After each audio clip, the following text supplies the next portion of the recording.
Indian civilisation and culture. ये chapter हम लोग पढ़ रहे थे। इसका चौथा पार्ट हमने देख लिया था, जिसमें हमने लगभग चैप्टर को 14वें पैराग्राफ तक समझ लिया है। इस चैप्टर को अब यहां से आगे हम लोग 15वें पैराग्राफ से समझना शुरू करेंगे। तो सबसे पहली बात, अगर आपने पिछले पार्ट को नहीं देखा है, जहां तक हमने पढ़ लिया है उसको अगर आपने नहीं देखा है, तो पहले आप उन वीडियोस को देख लीजिएगा, ताकि आगे की बातें ज्यादा अच्छे से समझ में आए।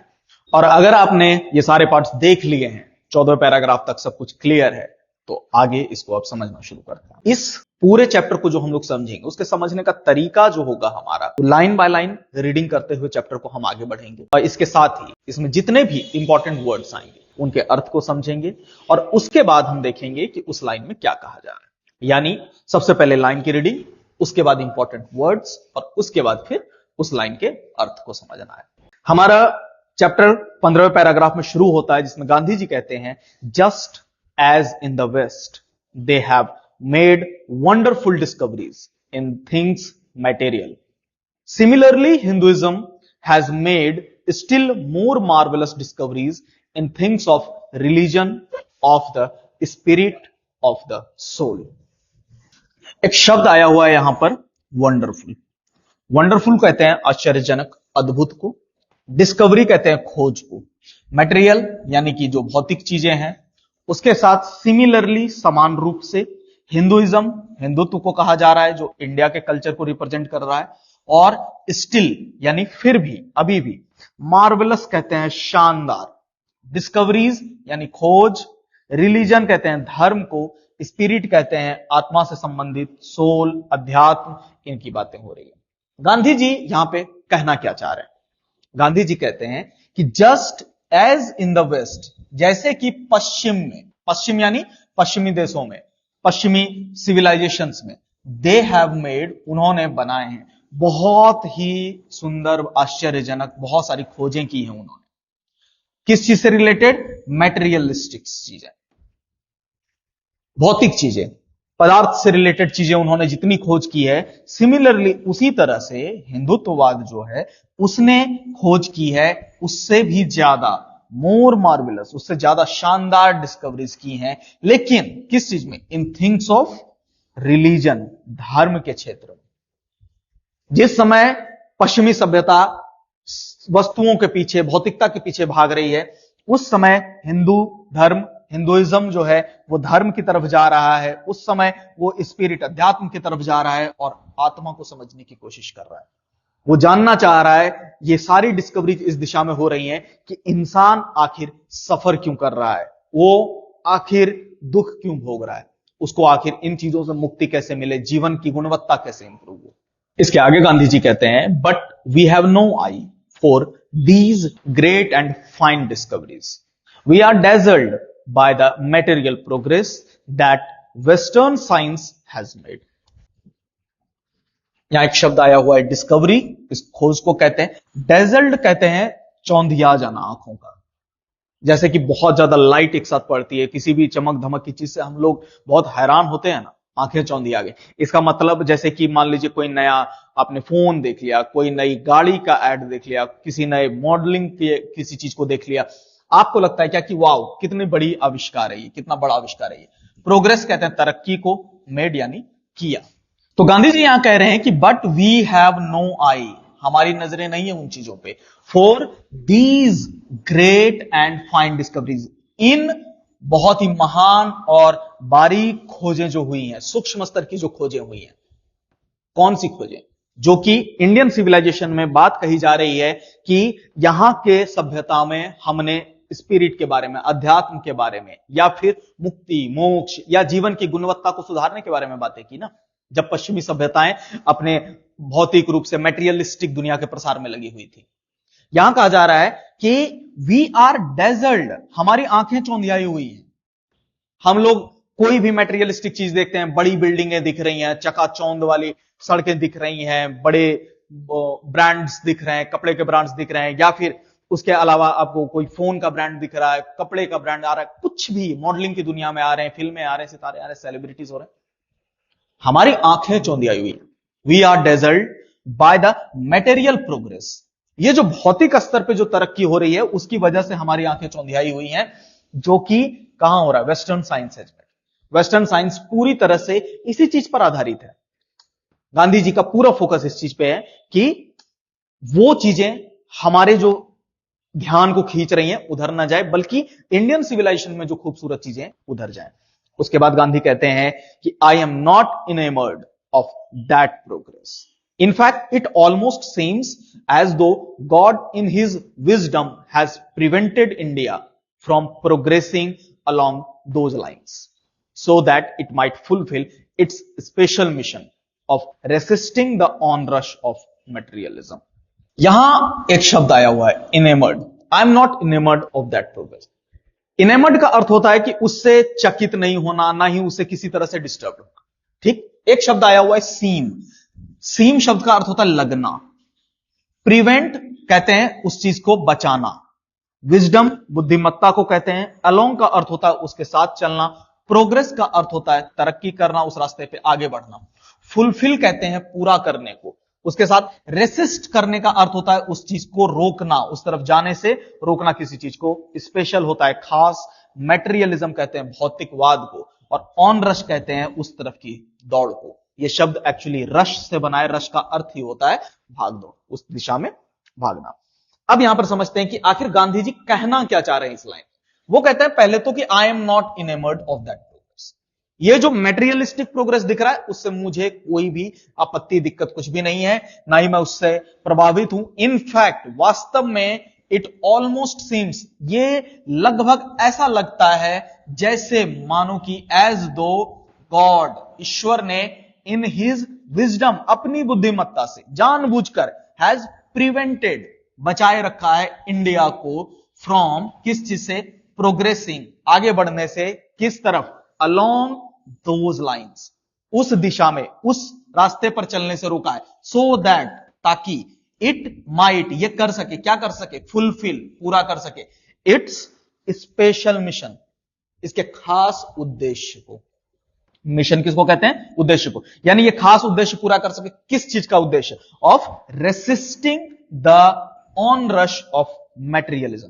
भौतिकवाद की तरफ जो ये अंधी दौड़ चली जा रही है, सब जो भागे जा रहे हैं, उस चीज के तरफ की दौड़ को रोक सके, उसको थोड़ा विराम दे सके। दुनिया अगर इसकी तरफ देखे तो वो समझ सके कि अच्छा, इसके अलावा भी कुछ हो सकता है। और ये सच है। आज दुनिया देखती है ना भारत की तरफ। इंटरनेशनल योगा डे किस तरफ दिशा करता है? एक तरफ दुनिया कह रही है क्या कि मेटेरियलिस्टिक प्रोग्रेस को देखो, और दूसरी तरफ योगा जैसी चीज को, जो कि भारत इस दुनिया की तरफ लेकर आता है। भारत की तरफ जब दुनिया देखती है, वो देखती है कि स्वास्थ्य के प्रति, हमारे मन के प्रति, मानसिक स्थिति के प्रति, या फिर सेहत के प्रति, इन सारी चीजों का समावेश कौन लेकर आता है? वो भारत लेकर आता है। विदेश टेक्नोलॉजी लेकर आ जाए, वो मेटेरियल प्रोग्रेस लेकर आ जाए। इन सारी चीजों के साथ जो इंसान के वास्तविक नीड की चीज है, वो इस दुनिया को भारत की तरफ से मिलता है। यहां पर गांधी कहते हैं, after all there is something in Hinduism that has kept it alive up till now. It has witnessed the fall of Babylonian, Syrian, Persian and Egyptian civilisations. अब देखिए यहां पर एक शब्द है समथिंग, इसका अर्थ होता है कुछ। अलाइव कहते हैं जिंदा को, जो जीवित होता है उसको। विटनेस, विटनेस कहते हैं किसी चीज का गवाह होना, देखना उस चीज को। बेबीलोनिया, सीरिया, पर्शिया और इजिप्ट, ये सभ्यताएं हुआ करती थी। आप देखते होंगे ना मिस्र का पिरामिड, ये इजिप्शियन सिविलाइजेशन में हुआ करता था, उस समय का बना हुआ है मिस्र का पिरामिड। तो यहां पर गांधी जी क्या कहना चाह रहे हैं उसको समझते हैं। आफ्टर ऑल, आखिरकार, देयर इज समथिंग, कुछ तो है। किस चीज में? इन हिंदुइज्म, जो हिंदुत्ववाद है। यहां हिंदू का मतलब ये किसी धर्म को या किसी संप्रदाय को नहीं कह रहे, ये दरअसल इंडियन सिविलाइजेशन के लिए बात हो रही है। हिंदू शब्द इंडिया को रिप्रेजेंट कर रहा है यहां पर, ठीक है। इसको पकड़ के नहीं बैठ जाना है कि गांधी जी यहां पर केवल हिंदू की बात कर रहे हैं। तो यहां एंशिएंट सिविलाइजेशन में यह कहा जा रहा है कि कुछ तो बात, there is something that has kept it alive, जिसने इसे जिंदा रखा है। केप्ट, ये कीप का पास्ट फॉर्म है, तो इसने इसे जिंदा रखा है अप टिल नाउ, अभी तक। उसके बाद बात आ रही है कि इट हैज विटनेस्ड, इसने देखा है, यह गवाह है उस चीज का। किस चीज का? द फॉल ऑफ, पतन, फॉल कह रहे हैं पतन को, किसी चीज के खत्म हो जाने को, विनाश को। किस चीज का? तो बेबीलोनिया की सभ्यता की बात हो जाए, सीरिया की सभ्यता की बात हो जाए, पर्शिया की बात हो जाए, या इजिप्ट की सभ्यता की बात हो, इन सारी सभ्यताओं को इसने अपनी आंख के सामने खत्म होते हुए देखा है। और इस वजह से यह सभ्यता कुछ तो खास है, यह है गांधी जी का कहना यहां पर। Cast look around you, where is Rome and where is Greece? Can you find today anywhere the Italy of Gibbon, or rather the ancient Rome? For Rome was Italy. Go to Greece. Where is the world famous Attic civilization? अब देखिए यहां पर around का मतलब होता है चारों ओर। Look around you यानी अपने चारों ओर देखना। एनीवेयर, कहीं भी। यहां पर गिब्बन शब्द का जो इस्तेमाल किया गया है वो एक लेखक के लिए किया गया है। रादर कहते हैं या की, जब दो चीजों की बात हो रही होती है, रादर ये या वो। एंशियंट कहते हैं प्राचीन को। एटिक सिविलाइजेशन, ये कई सिविलाइजेशंस जो हुई हैं उसमें से एक, आप इतिहास में पढ़ेंगे, अटारी सभ्यता इसको हिंदी में कहा जाता है, ये उसके लिए इस्तेमाल किया जाता है। चलिए, कहना क्या चाह रहे हैं गांधी जी कि अब आप अपने आसपास एक नजर डालिए। कास्ट अ लुक, कास्ट मतलब होता है उस तरफ नजर डालना, कास्ट अ लुक यानी कि नजर डालिए। वेयर इज रोम, रोम कहां है? एंड वेयर इज ग्रीस, आज के समय में ग्रीस कहां है? इसके बाद कैन यू फाइंड टुडे, क्या आज आप कहीं भी ढूंढ सकते हैं? Anywhere the Italy of Gibbon, जिस इटली की बात गिब्बन ने की थी। हालांकि इटली आज भी एक देश है, लेकिन जो इटली में सभ्यता हुआ करती थी क्या वो आज है? और रादर, या फिर द एंशियंट रोम, जो रोम था, प्राचीन रोम जिसकी हम बात करते हैं, क्या वो आज है? क्योंकि रोम जो है was Italy. Go to Greece, Greece जाकर के देखिए। Where is the world famous, पूरी दुनिया में जो फेमस था एटिक सिविलाइजेशन, वो कहां है?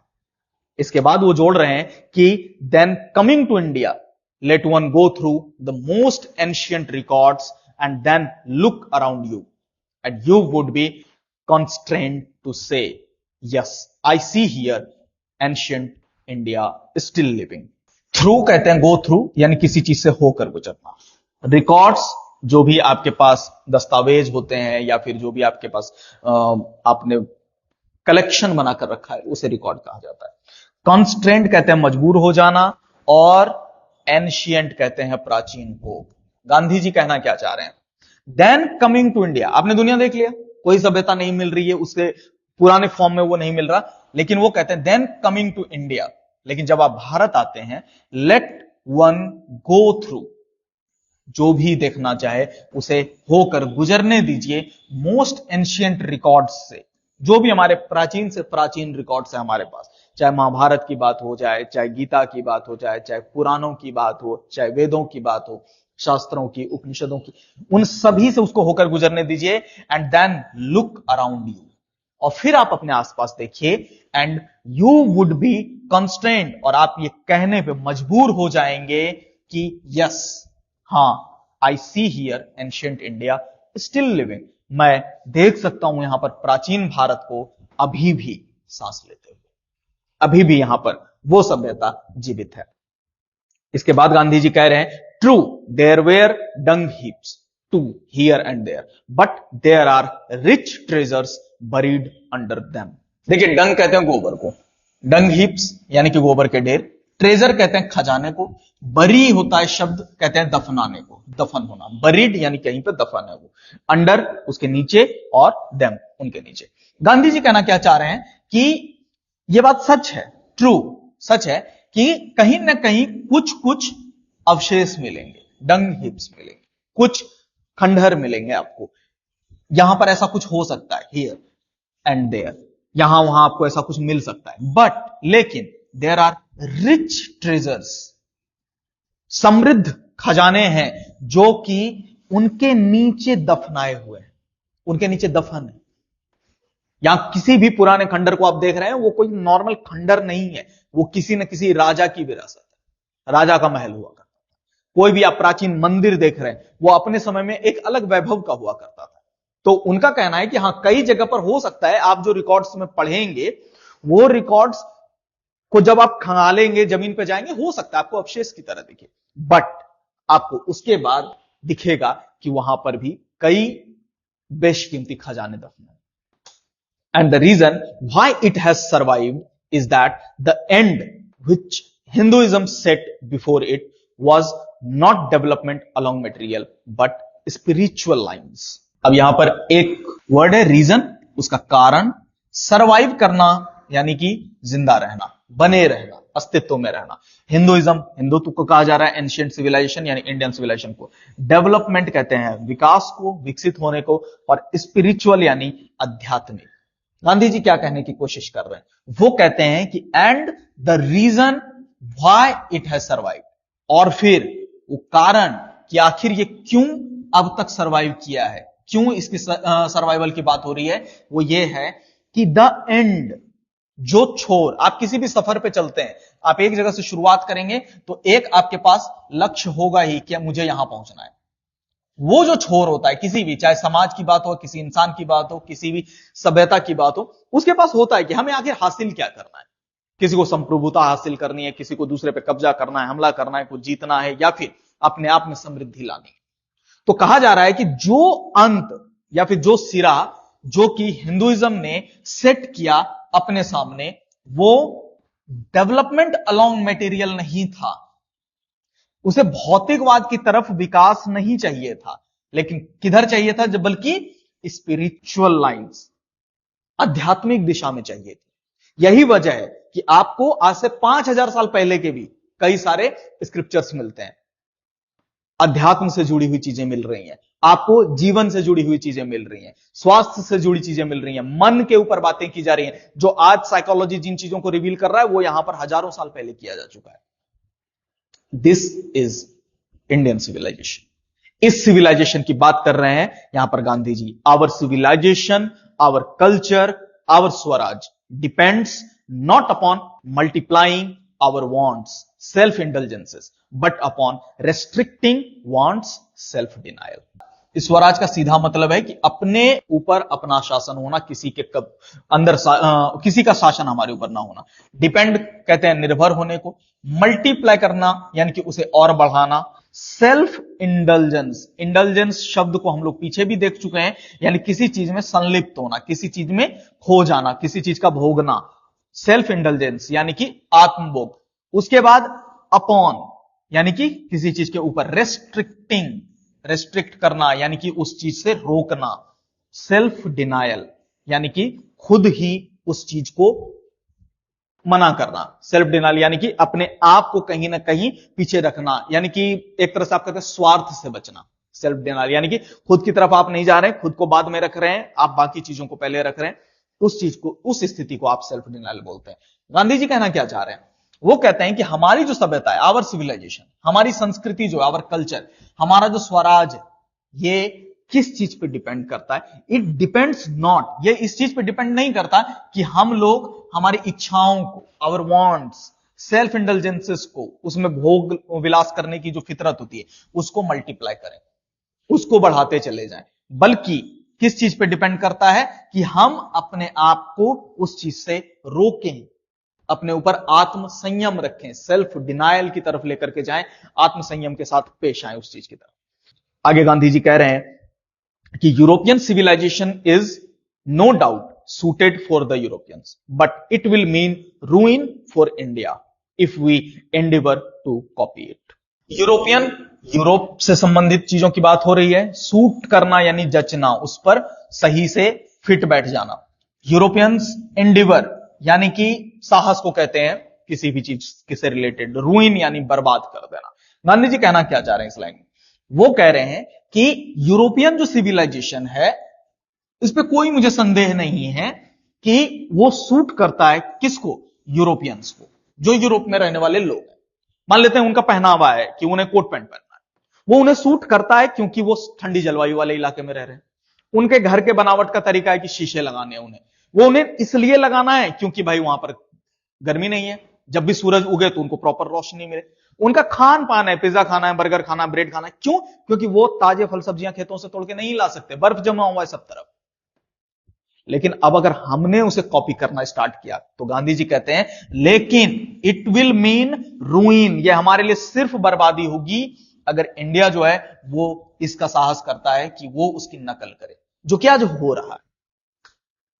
Ready to eat food product packet में आ रहा है, उसको रेडी टू ईट मान रहे हैं। केला छील करके नहीं खाया जा सकता, खाया जा सकता है, वो भी रेडी टू ईट हो सकता है। सेब खाया जा सकता है, आप 2 मिनट की मैगी बना करके खा सकते हैं, एक फल छील के भी तो खा सकते हैं। कल्चर में क्या डिफरेंस है वो यहां पर दिखता है कि एक कल्चर आपको सेहत की तरफ लेकर के जाएगा, एक कल्चर आपको अध्यात्म की तरफ लेकर के जाएगा, दूसरा कल्चर कहता है आप सैटरडे नाइट पार्टी करने जाइए। भारत का कल्चर कहता है कि आप वीक में एक दिन फास्ट रखिए। फर्क दोनों में है।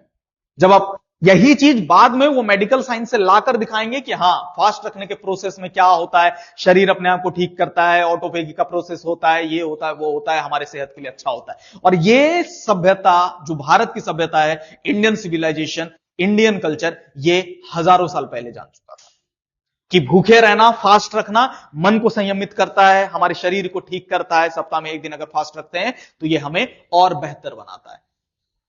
तो क्या हो रहा है यहां पर, आप सीधी तुलना देख रहे हैं कि गांधी जी क्लियरली कह रहे हैं कि अगर हमने उस चीज को कॉपी किया तो इसका मतलब है हम लोग अपने लिए केवल बर्बादी ला रहे हैं। This is not to say that we may not adopt and assimilate whatever may be good and capable of assimilation by us, as it does not also mean that even the Europeans will not have to part with whatever evil might have crept into it.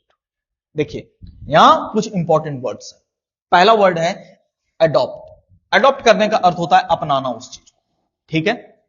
Assimilate, उससे मिला जुला हो जाना, उससे मिलना। फिर capable, सक्षम होना। एबल शब्द आपको यहां दिख रहा होगा कि योग्य होना, कैपेबल यानी सक्षम होना। एसिमिलेशन, उसके समरूप हो जाना। सिमिलर वर्ड जैसे इस्तेमाल करते हैं, एक जैसा। यूरोपियंस तो यूरोप को बोलते हैं। एविल कहते हैं बुराई को। क्रेप्ट शब्द बना है क्रीप से। क्रीप कहते हैं उसमें धीरे धीरे घुस जाना, शामिल हो जाना। क्रेप्ट यानी उसके अंदर जो घुस चुका है। अब यहां पर कहा क्या जा रहा है, गांधी जी क्या कह रहे हैं कि दिस इज नॉट टू से, ऐसा नहीं कहा जा रहा है कि आप जो है वी मे नॉट अडॉप्ट, हम लोग अपना नहीं सकते और उसके अनुसार बन नहीं सकते, जो भी उसमें अच्छा हो सकता है। And capable of assimilation by us, हम लोग भी एक जैसे हो सकते हैं अगर उनमें जो चीजें अच्छी हैं वो अगर हम ले लेते हैं अपने अंदर। As it does not also mean, और उसी तरह यह भी मतलब नहीं बनता कि इवन द यूरोपियंस, जो यूरोप के लोग हैं, will not have to part with का मतलब होता है अलग होना, उस चीज से दूरी बनाना। किस चीज से? वॉट एवर एविल, जो भी बुराइयां उनके समाज में आ चुकी है, might have crept into it, जो भी बुराई उनके समाज में घुस चुकी है उससे उन्हें दूरी बनानी होगी और उनके समाज में जो कुछ अच्छा है वो हमें अपनाना होगा। निश्चित रूप से भारत की सभ्यता ने अध्यात्म के ऊपर ऐसा काम किया है कि दुनिया की दूसरी सभ्यताओं को शायद सैकड़ों साल लगेंगे, लेकिन कुछ चीजें हैं जो आज की आधुनिक सभ्यता में जब इंडियन सिविलाइजेशन की बारी आएगी वहां वेस्ट ने भारत को पीछे छोड़ा है, भारतीय सभ्यता को पीछे छोड़ा है। जैसे एक एग्जांपल आप लेकर देखिए शिक्षा व्यवस्था की। विदेश की शिक्षा व्यवस्था भारत से अभी बेहतर है। अदर कंट्रीज में जो सिस्टम है पढ़ाई का, जो सिस्टम है रिसर्च का, जो सिस्टम है एम्प्लॉयमेंट का, वो यहां से बहुत बेहतर है। बाहर के देशों में जो टेक्नोलॉजी है, बाहर के देशों में जो ज्ञान और विज्ञान के प्रति एक अवेयरनेस है, वो चीजें अपने आप में बेहतरीन है। इंडिया में इसी चीज के साथ कई सारी गलत चीजें भी तो हैं। एक तरफ अध्यात्म है तो दूसरी तरफ अंधविश्वास भी तो है। आज भी हमारे समाज में कई ढोंगी बाबा घूम रहे होते हैं। आप धर्म के नाम पर किसी को खड़ा कर दीजिए, भगवान उसको पूजना शुरू कर देते हैं। तो ये सारी चीजें उन चीजों की तरफ लेकर के जाती हैं कि गलत चीजों को आप छोड़ दीजिए और जो अच्छी चीजें हैं आप उन्हें अपनाइए। तभी जाकर आप सभ्यता को एक तो बनाए रख सकते हैं और दूसरी तरफ जो गलत है उससे आप पीछा छुड़ाइएगा तो निश्चित रूप से सभ्यता बेहतर होगी। गांधी जी आगे कहते हैं, the incessant search for material comforts and their multiplication is such an evil, and I make bold to say that the Europeans themselves will have to remodel their outlook if they are not to perish under the weight of the comforts to which they are becoming slaves. यहां एक शब्द आया हुआ है incessant। In session का होता है बिल्कुल बेचैन टाइप से, बेतरतीब ढंग से। सर्च कहते हैं खोज को, कंफर्ट कहते हैं आराम, सुविधाएं, मल्टीप्लीकेशन यानी उन्हें लगातार बढ़ाते जाना, ठीक है। देमसेल्व्स खुद को, रीमॉडल यानी अपने आप को दोबारा क्रिएट करना, आउटलुक देखने का नजरिया जो भी है। पेरिश कहते हैं तबाह हो जाना, स्लेव कहते हैं गुलाम को, और कंफर्ट जस्ट आपने ऊपर देख लिया।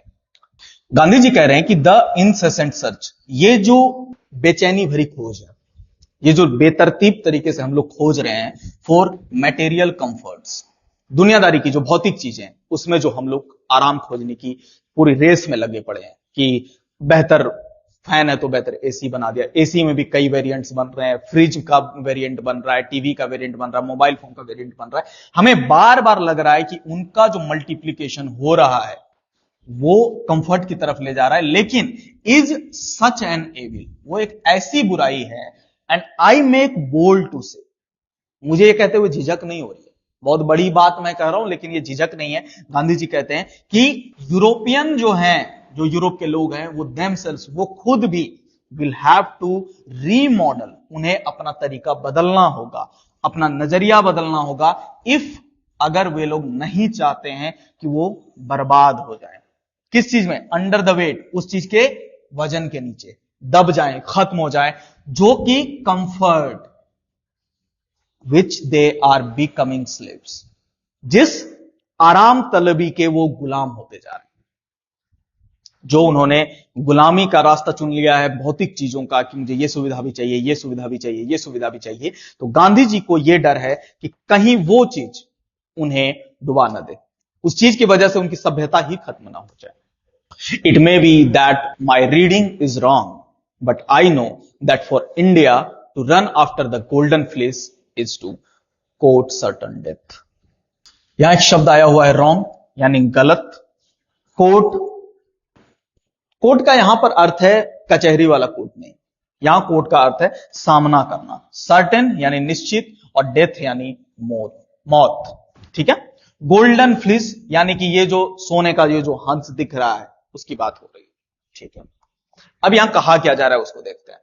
It may be that my reading is wrong, हो सकता है मैंने जो पढ़ा जाना समझा वो गलत हो, लेकिन मुझे यह पता है कि इंडिया के लिए, for India to run after, अगर वो इस चीज के पीछे भाग रही है, ये जो सोने का हंस दिख रहा है उसको, उसके पीछे अगर वो भागते रहे, उस आराम तलबी के पीछे भागे, उस सुविधाओं के पीछे, तो is to court certain death, निश्चित है कि उसका सामना मौत से होगा।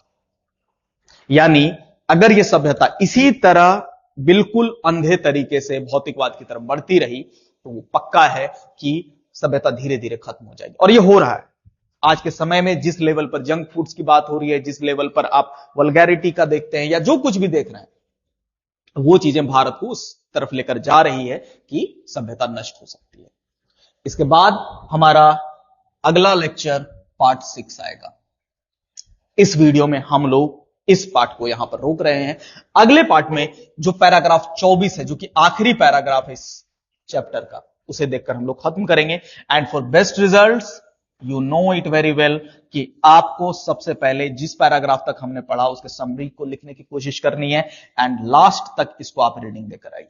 जितने भी इंपॉर्टेंट वर्ड्स हैं, वोकैबुलरी है, उसको आप देख करके आइए। और आपके हेल्प के लिए, चाहे वर्ड मीनिंग की बात हो, लाइन बाय लाइन हिंदी की, या फिर एग्जाम ओरिएंटेड जितने भी question answers, objectives, line explanation, author के नाम और हिंदी इंग्लिश समरी, इन सारी चीजों के साथ ये जो सॉल्यूशन बुक है आपकी, इसे आप अगर मंगवा चुके हैं अच्छी बात है, नहीं मंगवाया है तो उसे मंगवाइए और अपनी पढ़ाई को अच्छे तरीके से करते हुए अगले पार्ट को देखिए। मिलता हूं मैं आपसे अगले वीडियो में, तब तक अपना ख्याल रखिए, खुश रहिए, पढ़ते सीखते हुए अपना दिन बिताइए। वीडियो में अंत तक साथ बने रहने के लिए बहुत बहुत शुक्रिया।